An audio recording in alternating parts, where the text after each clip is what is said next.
Welcome. This week I returned to the Space Marine side of the Leviathan box, showcasing my army painting method once again, but this time on the new Terminators. Make sure to subscribe to don't miss out tutorials on the rest of the models. I have already covered the Inferno squad as well as the Leapers. I began by working on the armor, mixing equal amounts of Hull Red and water. This was mixed using a spare brush and after applied using a big old brush, making sure I only grabbed just a bit of the paint on the tip. I then stipple it all over to begin creating texture as well as a base from where I could build up the color.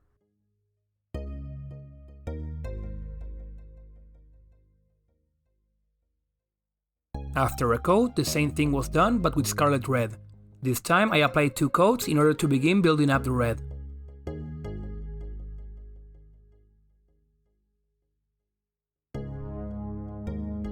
Here you can see the difference between 1 and 2 coats. Finally, using dark vermilion, I applied 3 to 4 coats, focusing on the upper facing areas and any which would easily catch the light.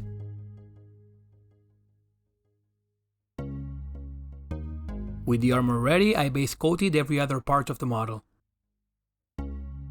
For highlights, I used dark vermilion again, since the diluted coats gave me space to go even brighter.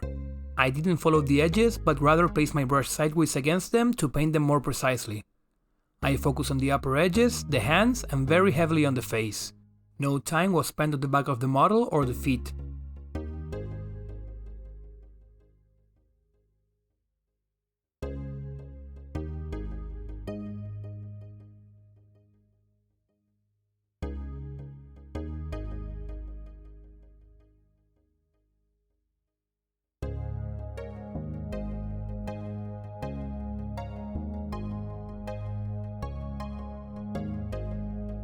With that done, I created shadows through the use of oil paints.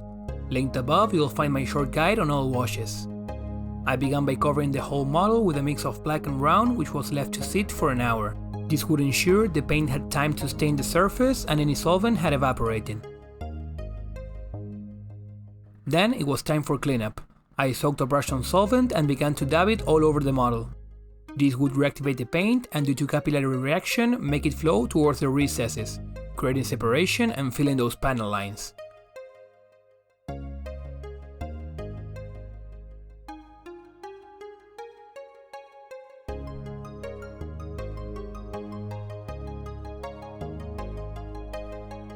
After going over the model once, I left it on the side and began the cleanup on the second one.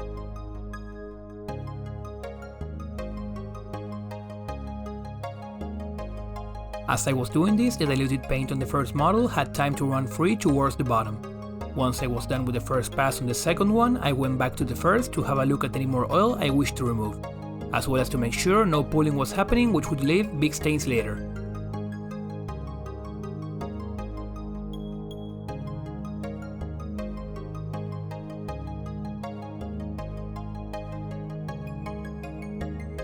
The next day, I paced the model and did a couple touch-ups.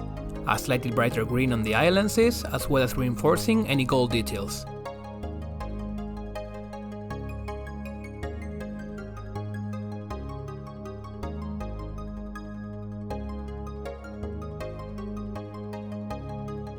While dry, it'll still take a couple of days for the oil sheen to disappear. Still, you might as well apply a matte varnish if your aim is to play with your models to protect the paint job. That is it for today. I'll be going back to Tyranids next time, so see you then.